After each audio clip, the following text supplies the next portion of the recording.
তেওঁ আছে নেকি? তেওঁ ক'ত আন্দোলন কৰিব?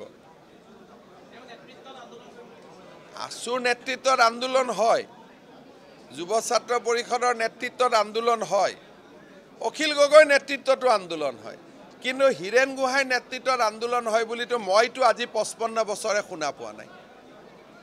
আপোনালোকে দেখিছে নেকি ক'ৰবাত? তেওঁ নলয়, তেওঁ ঘৰত ধুনীয়াকৈ ব্ৰেকফাষ্ট খাই ধুনীয়াকৈ থাকে, বাহিৰা বাকী যুৱক শক্তিক তেওঁ ধ্বংস কৰি দিয়ে, নিজে তেওঁ সদায় আটাইতকৈ সুৰক্ষিত জেগাটোত থাকে, আৰু বেছি কষ্ট হ'লে আমেৰিকাত গুচি যায় জীয়েকৰ তাতে। তেওঁ জীৱনৰ গোটেই বুৰঞ্জীটো এইটো। তেওঁ কোনটো আন্দোলনত দেখিছে? কেতিয়াবা পুলিচৰ মাৰ খাই পাইছে? তেওঁ প্ৰেছক আপোনালোকক বৰবাদ কৰি আপোনালোকক সময় নষ্ট কৰা তেওঁ ঠিক আছে। আন্দোলনৰ নেতৃত্ব দিলে হ'ব পাৰে, আন্দোলন নহয় বুলি মই নকওঁ। অখিল গগৈয়ে কৰিব, সমুজ্জ্বল ভট্টই কৰিব, যুৱ ছাত্ৰ পৰিষদে কৰিব, ক'ৰবাত আমছুৱে কৰিব, ক'ৰবাত আপছুৱে কৰিব, কিন্তু হীৰেণ গোহাঁই আন্দোলন কৰিব বুলি মই যোৱা 55 বছৰৰ মোৰ জীৱনকালত মই দেখা নাই।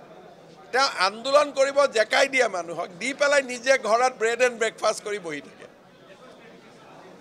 আৰু তেওঁৰ দৰে ডুপ্লিকেট মাল নায়ে দেখা মই আজিলৈকে জীৱনত। আজিলৈকে মই এতিয়ালৈকে দেখা নাই। বাকী চব মানুহ অসমত ক্লিয়াৰ, যি কৰে।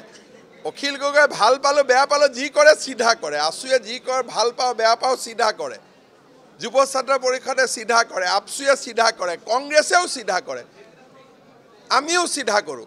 কিন্তু তেওঁ এটা মানুহ প্ৰেছ কনফাৰেন্স কৰি পৰিৱেশটো যেতিয়া অলপ ধুৱলি কুঁৱলি হয়, লাহেকৈ ঘৰত গৈ সোমাই দিয়ে।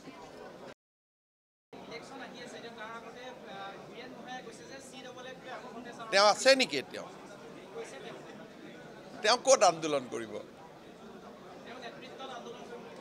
আছুৰ নেতৃত্বত আন্দোলন হয়, যুৱ ছাত্ৰ পৰিষদৰ নেতৃত্বত আন্দোলন হয়, অখিল গগৈৰ নেতৃত্বতো আন্দোলন হয়, কিন্তু হীৰেণ গোহাঁইৰ নেতৃত্বত আন্দোলন হয় বুলিতো মইতো আজি 55 বছৰে শুনা পোৱা নাই। আপোনালোকে দেখিছে নেকি ক'ৰবাত? তেওঁ নলয়, তেওঁ ঘৰত ধুনীয়াকৈ ব্ৰেকফাষ্ট খাই ধুনীয়াকৈ থাকে, বাহিৰা বাকী যুৱক শক্তিক তেওঁ ধ্বংস কৰি দিয়ে, নিজে তেওঁ সদায় আটাইতকৈ সুৰক্ষিত জেগাটোত থাকে, আৰু বেছি কষ্ট হ'লে আমেৰিকাত গুচি যায় জীয়েকৰ তাতে। তেওঁ জীৱনৰ গোটেই বুৰঞ্জীটো এইটো। তেওঁ কোনটো আন্দোলনত দেখিছে? কেতিয়াবা পুলিচৰ মাৰ খাই পাইছে? তেওঁ প্ৰেছক আপোনালোকক বৰবাদ কৰি আপোনালোকক সময় নষ্ট কৰা তেওঁ ঠিক আছে। আন্দোলনৰ নেতৃত্ব দিলে হ'ব পাৰে, আন্দোলন নহয় বুলি মই নকওঁ। অখিল গগৈয়ে কৰিব, সমুজ্জ্বল ভট্টই কৰিব, যুৱ ছাত্ৰ পৰিষদে কৰিব, ক'ৰবাত আমছুৱে কৰিব, ক'ৰবাত আপছুৱে কৰিব, কিন্তু হীৰেণ গোহাঁই আন্দোলন কৰিব বুলি মই যোৱা 55 বছৰৰ মোৰ জীৱনকালত মই দেখা নাই। তেওঁ আন্দোলন কৰিব জেকাই দিয়ে মানুহক, দি পেলাই নিজে ঘৰত ব্ৰেকফাষ্ট কৰি বহি থাকে। আৰু তেওঁৰ দৰে ডুপ্লিকেট মাল নায়ে দেখা মই আজিলৈকে জীৱনত। আজিলৈকে মই এতিয়ালৈকে দেখা নাই। বাকী চব মানুহ অসমত ক্লিয়াৰ, যি কৰে। অখিল গগৈ ভাল পালোঁ বেয়া পালোঁ যি কৰে চিধা কৰে, আছুৱে যি কৰে ভাল পাওঁ বেয়া পাওঁ চিধা কৰে, যুৱ ছাত্ৰ পৰিষদে চিধা কৰে, আপছুৱে চিধা কৰে, কংগ্ৰেছেও চিধা কৰে, আমিও চিধা কৰোঁ। কিন্তু তেওঁ এটা মানুহ প্ৰেছ কনফাৰেন্স কৰি পৰিৱেশটো যেতিয়া অলপ ধুৱলি কুঁৱলি হয়, লাহেকৈ ঘৰত গৈ সোমাই দিয়ে।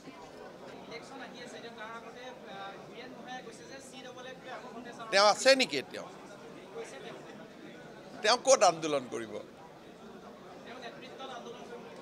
আছুৰ নেতৃত্বত আন্দোলন হয়, যুৱ ছাত্ৰ পৰিষদৰ নেতৃত্বত আন্দোলন হয়, অখিল গগৈৰ নেতৃত্বতো আন্দোলন হয়, কিন্তু হীৰেণ গোহাঁইৰ নেতৃত্বত আন্দোলন হয় বুলিতো মইতো আজি 55 বছৰে শুনা পোৱা নাই। আপোনালোকে দেখিছে নেকি ক'ৰবাত? তেওঁ নলয়, তেওঁ ঘৰত ধুনীয়াকৈ ব্ৰেকফাষ্ট খাই ধুনীয়াকৈ থাকে, বাহিৰা বাকী যুৱক শক্তিক তেওঁ ধ্বংস কৰি দিয়ে, নিজে তেওঁ সদায় আটাইতকৈ সুৰক্ষিত জেগাটোত থাকে, আৰু বেছি কষ্ট হ'লে আমেৰিকাত গুচি যায় জীয়েকৰ তাতে। তেওঁ জীৱনৰ গোটেই বুৰঞ্জীটো এইটো। তেওঁ কোনটো আন্দোলনত দেখিছে? কেতিয়াবা পুলিচৰ মাৰ খাই পাইছে? তেওঁ প্ৰেছক আপোনালোকক বৰবাদ কৰি আপোনালোকক সময় নষ্ট কৰা তেওঁ ঠিক আছে। আন্দোলনৰ নেতৃত্ব দিলে হ'ব পাৰে, আন্দোলন নহয় বুলি মই নকওঁ। অখিল গগৈয়ে কৰিব, সমুজ্জ্বল ভট্টই কৰিব, যুৱ ছাত্ৰ পৰিষদে কৰিব, কৰবাত আমচুৱে কৰিব, কৰবাত আপচুৱে কৰিব, কিন্তু হীৰেন গোহাঁই আন্দোলন কৰিব বুলি মই যোৱা 55 বছৰৰ মোৰ জীৱনকালত মই দেখা নাই। তেওঁ আন্দোলন কৰিব জেকাই দিয়ে মানুহক, দি পেলাই নিজে ঘৰত ব্ৰেড এণ্ড ব্ৰেকফাষ্ট কৰি বহি থাকে। আৰু তেওঁৰ দৰে ডুপ্লিকেট মাল নায়ে দেখা মই আজিলৈকে জীৱনত, আজিলৈকে মই এতিয়ালৈকে দেখা নাই। বাকী চব মানুহ অসমত ক্লিয়াৰ, যি কৰে অখিল গগৈ ভাল পালোঁ বেয়া পালোঁ যি কৰে চিধা কৰে, আছুৱে যি কৰে ভাল পাওঁ বেয়া পাওঁ চিধা কৰে, যুৱ ছাত্ৰ পৰিষদে চিধা কৰে, আপচুৱে চিধা কৰে, কংগ্ৰেছেও চিধা কৰে, আমিও চিধা কৰোঁ।